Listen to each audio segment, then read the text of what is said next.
Good morning, everyone. Welcome to our 31st episode of Raw and Unscripted. Kim and I are thrilled for those of you who are joining us live. We always love to see the comments. Today, we are talking about a topic that really hits home for me because the title of our talk today is This is Just Who I Am. And I have to admit, I've said it many times, not so much anymore, but I used to say that. This is just the way I am. Take me or leave me. There's nothing I can do about it. So today we are talking about that. Can you change the way that you are, and how do you do it? Good morning, Kim. How you doing today? Good morning, Kellyanne. I'm glad we figured out why we weren't able to go live a few moments ago. I want everyone to know who's tuning in. First of all, thank you for being here. But when two people are going live and you're on a platform that always has changes, and you go live, and it's like, nope, you can't. We're like, ah. So we figured it all out, and I'm so excited to be here on this Tuesday on this very important topic. Kellyanne and I were talking before we went live, and as I said, and I'm by far quote unquote perfect, but this is one expression I don't think that I've ever said the words to, that this is just who I am, but I definitely had belief systems and thoughts and, inner judgment and statements about myself about this. So I think it's going to be in a very important topic because we know it's these types of belief systems about us that just don't allow us to enjoy our lives, to move our lives forward, to accomplish our dreams, all those things. So it's going to be a good conversation. If you're here live with us, please say hello in the chat.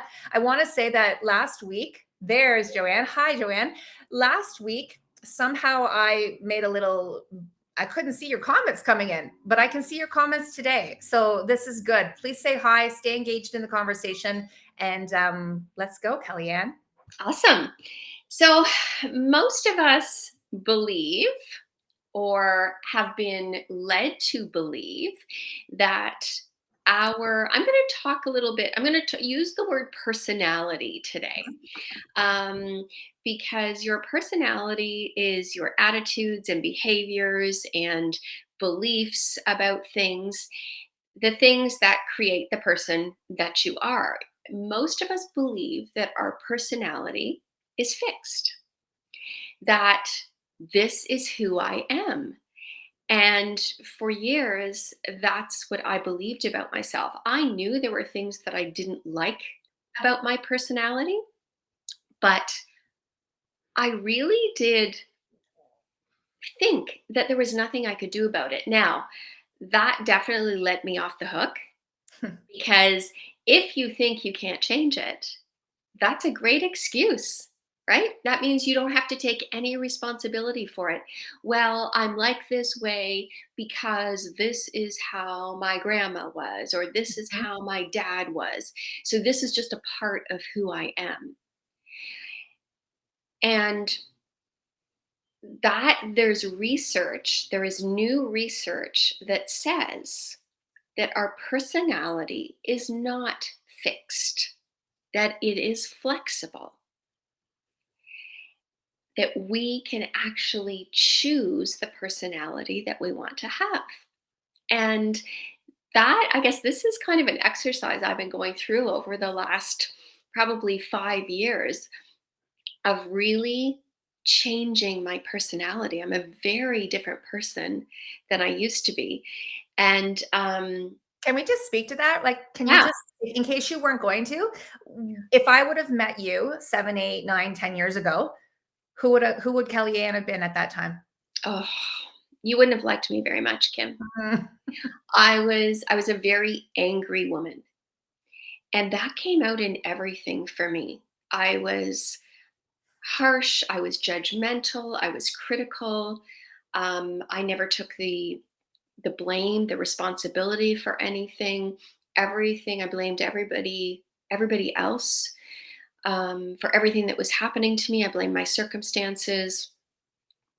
I just was not a really nice person to be around. I had a really hard time celebrating other people. I felt Mhm. that if you were doing well, that meant I was doing poorly. If Mhm. you had a big win, that meant I was losing. And did you then, like, project out onto, like, did that cause you to not like those people as much? Did you Exactly. Yeah. sound I mean, also that. Mhm. it definitely made it harder, and it made it harder for people to like me. Mhm. Like I just was not I was a difficult person to be around. I Mhm. really was. And that was my with my husband, with my children, with my family, with my friends. I look back on who I used to be and I don't even recognize myself. Like I don't even recognize how different I am now. And I've had people say to me, "Well, I can't believe that that's how you used to be." But if Mhm. you talk to my family, They would tell us. they would definitely tell you. It's just I looked for things to be offended by. Mm, And I always say to people, you whatever you look for, you will find. And I totally. found things constantly.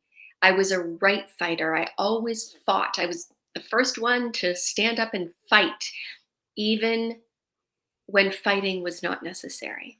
Well, it's what we know, right? I think it's Tony Robbins who talks about it. It's our emotional home. Where do you tend to live? And if you live in that specific emotional energy all the time, you're gonna also, I guess I just want to also add that then you'll step into that emotional energy even in times where you don't need to with other people's lives too, right? It's just what Yeah. you're familiar with. It's what your nervous system is familiar with, right? Exactly, Yeah. exactly. Mhm. And I think that I've got this amazing book. If you're interested in this topic, it's called "Personality Isn't Permanent" by Mm, Dr. Benjamin Hardy. And that book really he talks about the research about the fact that it almost seems too good to be true, but we actually get to choose our personality. We can't it seems like magic if you say to yourself, "You know what? This is the person I want to be." And that's what I did with my life. I said, "I don't want to be this person anymore. This is the person I want to be." And I I'm said, I'm gonna interject again. What I know this is a big question, but what was the turning point? Do you remember? What was the turning point that you're like, "I don't wanna be this person anymore? Because that's a big shift, yeah. right? Way easier for us to stay where we're uncomfortable. Oh yeah, and I think I had a couple crises happen in my life. Yeah. And so I hit rock bottom in a couple different areas of my life, and I thought this personality that I have right now, it's not going to allow me to be the woman that I want to be, the woman who I have always thought I never could be. Mhm. But the truth is that that's how you change your personality is that I think when we set goals for something that we want to do or something that we want to be, when that goal is what I call a worthy goal, when it's worthy of your heart and your soul and the Mhm. person you're meant to be, Mhm. you have to become a different person. Mhm. Which is scary. Yeah. It's scary, it's unfamiliar to us. Hmm. We don't have the habits and the beliefs that support it, right? It's like Ex- it was like we see it. And often don't you think we see it in somebody else, right? We see the characteristics and the personality in somebody else. This is where I find comparison to be a healthy comparison, Mhm. right? Like there's comparison is not always a bad thing, right? It's like when you catch yourself because you see it in somebody else and you have that modeling of like that would be really beautiful to step into that. Yeah, and as you say, like I think we can by looking at other people we can be inspired as to what are the traits, what are the personality traits that I want to develop in myself. And you can look around because they're not all coming from one person, No, no, no, no. right? There's people in your life where you think, wow, I love their confidence or I love their generosity.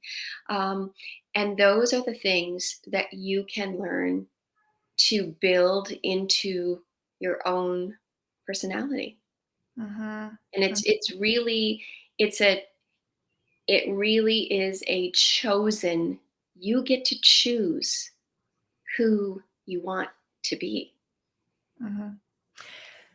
I love all of this, and I'm looking at the comments. Lots of great comments coming in, and so we'll take a moment to take these in, and we appreciate it. You know, when you engage in the conversation and you type things in, did you know that it makes you become more present, right? You're absorbing things differently, so chat away, all right? Um, yeah.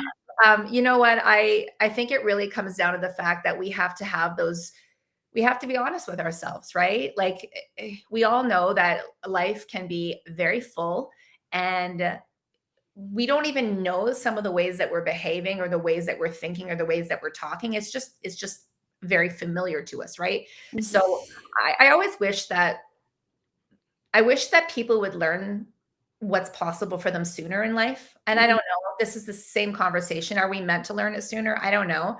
I don't want people to hit the rock bottoms that you and I have experienced in our mhm, lives. I want people to be able to feel that nudge and that whisper sooner. And, there's beautiful expressions that if not you, then, if not me, then who, right? Like, why mhm, can't I? And we want you to all understand that we don't have to. I think sometimes we just think of something to be so big. And it's like, if I live in depression 24 hours a day, if I'm a very anxious person, if I'm a very angry person, and this is how I know myself to be, well, to be able to become that person who is calm, to be that person who is happy, like, yeah, it's a big reach, right? So, as I always say, first of all, we have to be able to honor, maybe not honor, but that's not the right word, maybe just accept and recognize that this is who I am right now, not judge ourselves for it, but also breathe some life into it and say, you know what, I'm not sure where I'm going. I don't know what's possible for me, but I certainly know that the home, the emotional home, the mental home that I'm living in, the physical body that I'm living in right now, this isn't what I want for the rest of my life. And to be able to feel that and to know that is really, really important because that is a growth mindset. So again, we're going to be talking about this growth mindset, this fixed mindset a lot. If you're not sure what a fixed mindset is, listen to your inner critic. Listen to the thoughts that you say every day. Listen to the excuses and the reasons that you say you can't do something. That is often mhm, where our fixed mindset is housed in. Uh, mhm, but to be able to growth means that I recognize that there is more for me, that I can learn something. mhm, We don't need to feel like we have to be someone else. We don't have to feel like we have to all be like, I know there's plenty of people in the world who know more than I do, and that's perfect. I mhm, also know that there's information and knowledge that I have that other people don't have. We're on our own path of growth. Growth doesn't mean that you have to get somewhere by next week. Growth means that it's a journey and you're taking little steps every single day. I love James Clear when he talks about habits mhm, and mhm, identity. So that's essentially what we're asking you to do is look at the identity of who you see yourself to be. And if you don't like and you're not happy with the identity of the person who you are today, ask yourself, I think it's important for us to ask ourselves why. Where is this hurting us? Sometimes we have to feel that emotional pain, I'll call it pain. mhm, We have to feel that emotional pain. We have to recognize where our personality traits, the identity that we are currently, how that's impacting other people. Because sometimes we won't do it for ourselves, right? We're so apt to be more willing to do it for others. mhm. Would you agree with that, Kellyanne? Yeah, I think for you will. sure, for sure. And I mean, that's often where we either make a choice to change or we don't. When somebody says to us, whether it's, I mean, it's usually somebody very close to us, somebody who loves us, says, I don't like how you deal with this, or I don't like the way you respond to this. That's often the catalyst. Or I mean, sometimes we get ultimatums, right? Mhm, If this is how you're going to be, I don't want to be around you. mhm, um, so those It's often in relationship, I think, where we really start to become aware of how our personality or how our attitudes and behaviors are really hurting us and hurting other people. And I think we believe that the way that we are right now is actually our true authentic self. Mm, We think this is who I am. mhm, What we forget is that who we are has been conditioned mhm, and trained by our past. So it is actually not who we are, it's our conditioning. And I guess that's the work that I did, is that part of you, that authentic part of you, is so beautiful and so close. We have that perfection. We come from the divine, greater being, a being greater than us. Um, we have that perfection inside of us. But what's happened is that our conditioning has hid that from us. mhm, So we see the ways that, I know I was a very angry person because that was my protection against the shame that I carried. So once I began to understand that and realize that that was actually not who I was, it was a protection for me.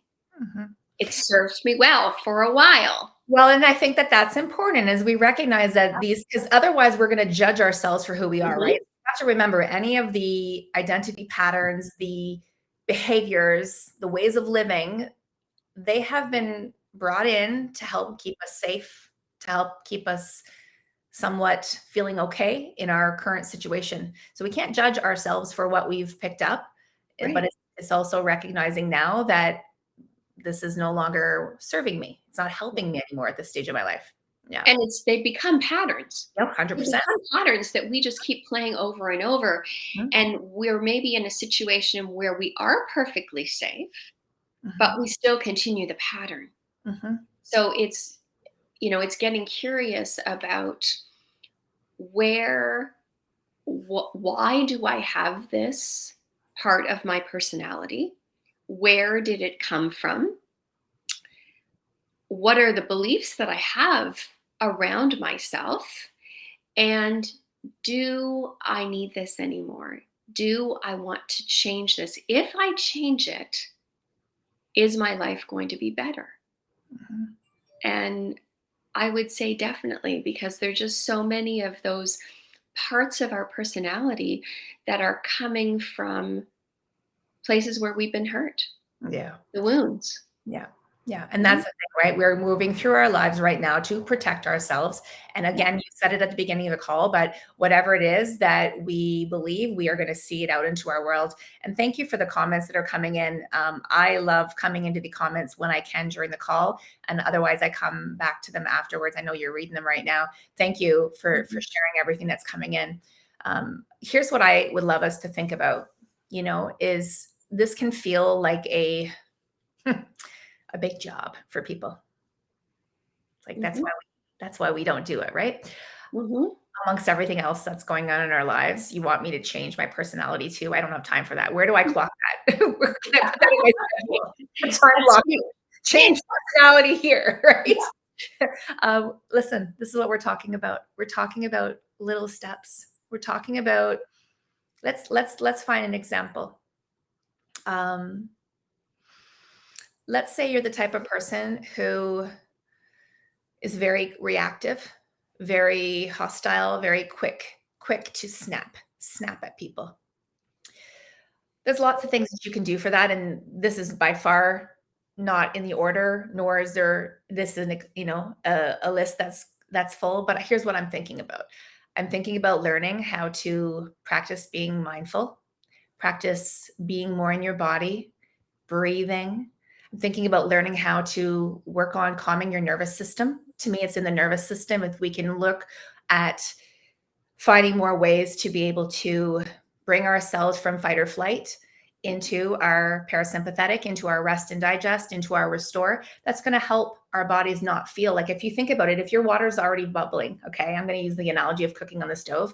If you're already in the slow simmer bubbling phase all the time, okay, all it takes is for one person to come in and you're going to go into boil, right? So if we can work on that, because in the end, I'm trying to think of the term. You might remember the term. This is a term from some of the trauma that I've learned about, is this stage between the trigger and the response.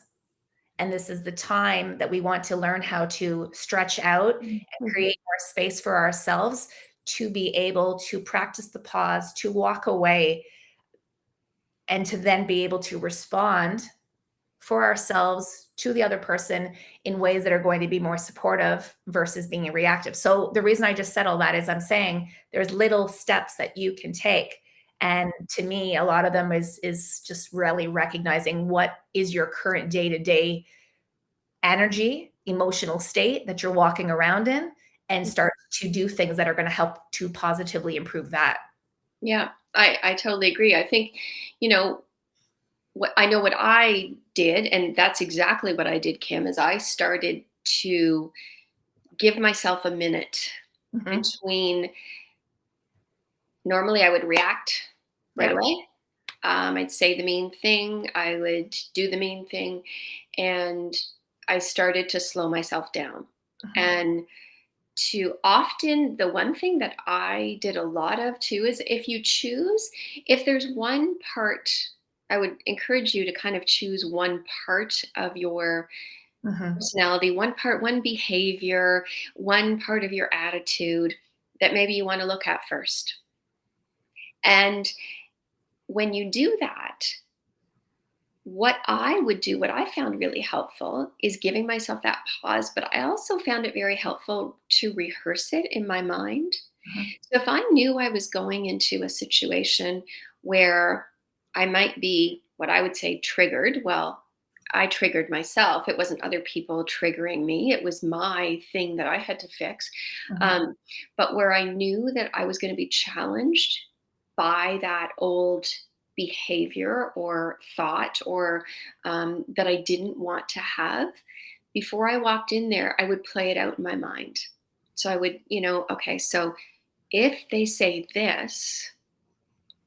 this is what I'm going to come back at. I would have some answers, some things that I knew could kind of keep me calm, expecting in many cases the worst case scenario. Which And, is always best. Yeah. and Yeah. sometimes that's okay to do. Expect the worst, plan for the worst. Huh. And then if it's better, you don't have to use those plans. But Mhm. that was how I started making changes, was really giving myself a little bit of time. Obviously, the first was getting curious. Where do I know? Where do I know? For me, it was anger. Where do I know I get angry the most? Mhm. And I looked at those situations and really got curious about them and realized that, yeah, this reaction, this anger reaction, I don't need that anymore. It's not required to keep me safe anymore, and it's really not giving me the life that I want. And just then giving myself that kind of time in between the action and the response, and also that rehearsal piece. Mhm. I love that. I am also thinking about recognizing, like, the example that's coming up for me right now is, let's say you get really, I'll use the word triggered when somebody cuts you off, right? Mhm. Like verbally cuts you off, like they don't let you finish your sentence. Um, they finish your sentence for you.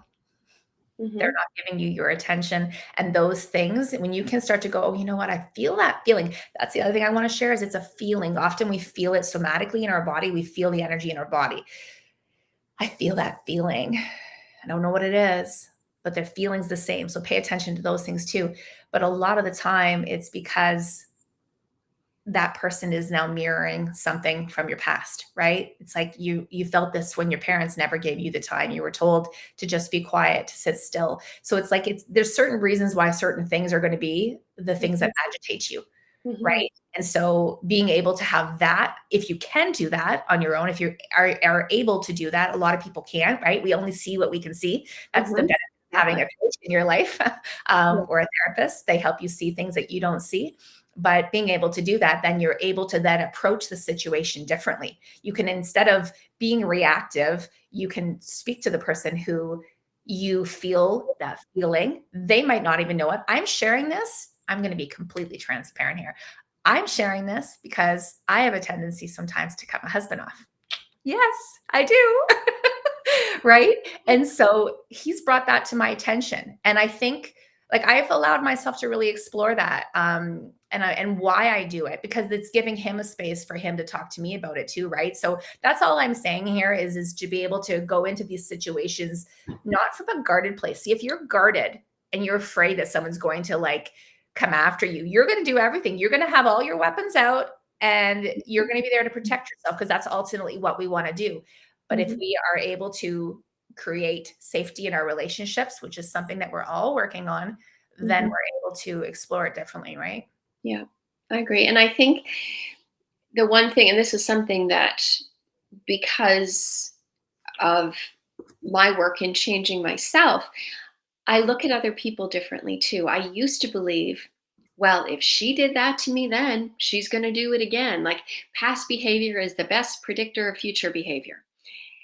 And while I do believe that, I now really truly believe that people can change. So I try and give people the benefit of the doubt. I You do too. know, I do too. yeah, We're all doing the best that we can. exactly. And we have to remember, again, very, very, very small percentage of the world is doing this for Yes. themselves. And I think there's a difference between, like, we can give people the benefit of the doubt. We can create space for people to hopefully be open Mhm.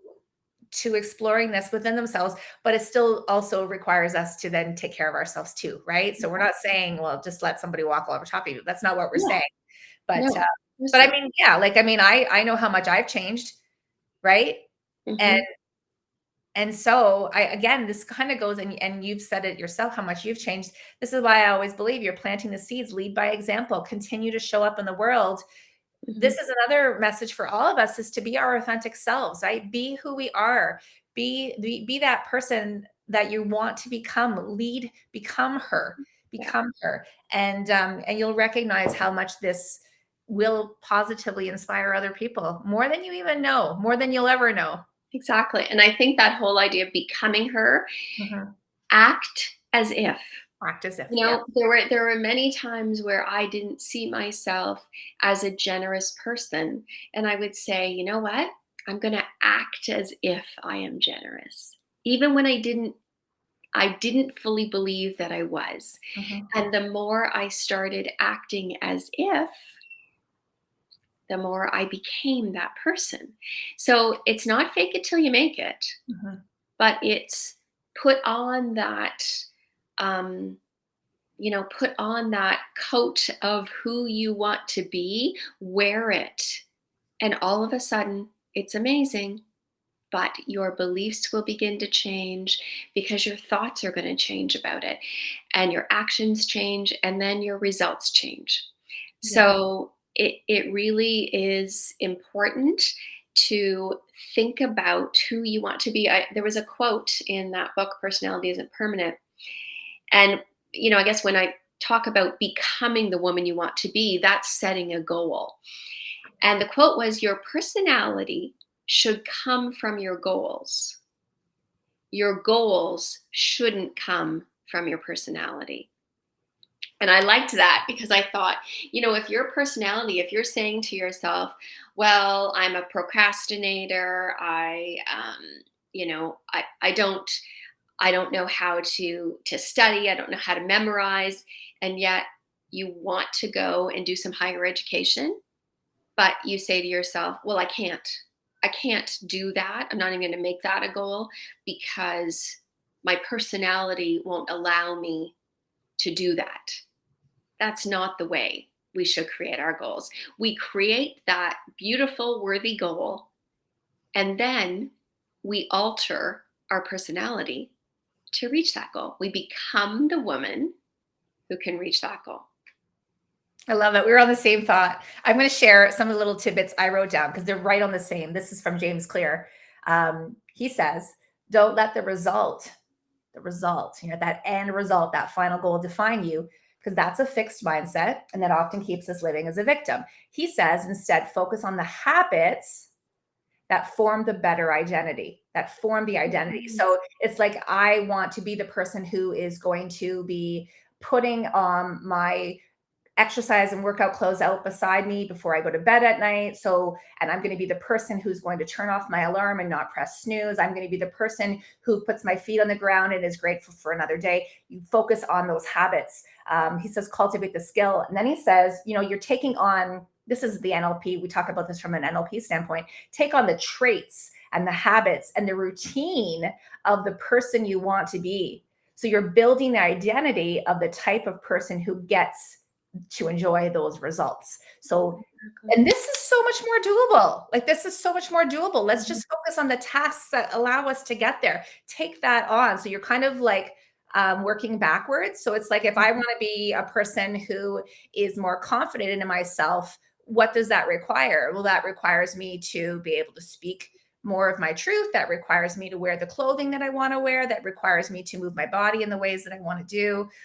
You see, we're unpacking that. Break it down. Mm-hmm. Yeah, I love it. Exactly. I love it. And friends, you know what we need to do? I love this expression too. Fail forward. Listen, failing, there's nothing wrong with failing. Every time that you fail at doing something, you have learned something about yourself. There's lessons in that.